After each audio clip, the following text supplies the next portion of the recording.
Artiștii lumii încearcă să înnoate, chiar sub asfalt când sunt respinși sau triști. Pot fi bolnavi, ciudați, dar peste toate iubiți divinitatea din artiști.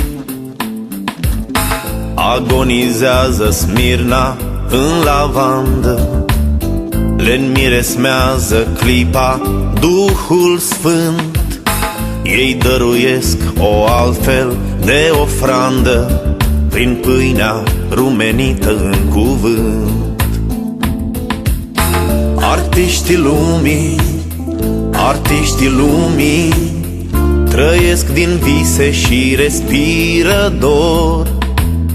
Artiștii lumii, ei plâng durerea tuturor. Artiștii lumii merg pe Titanic, durerea lumii o simt organic. Doar ei rezistă și prin minune din naufragiu refac o lume.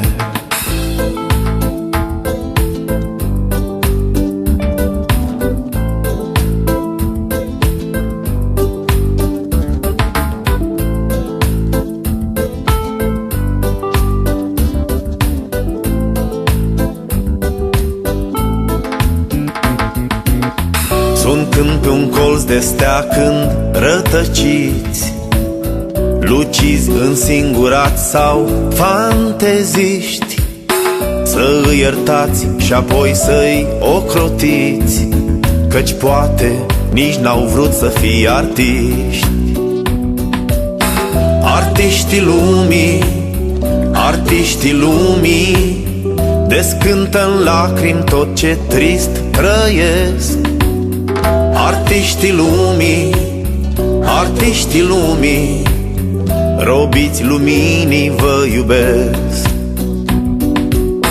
Artiștii lumii merg pe Titanic, durerea lumii o simt organic.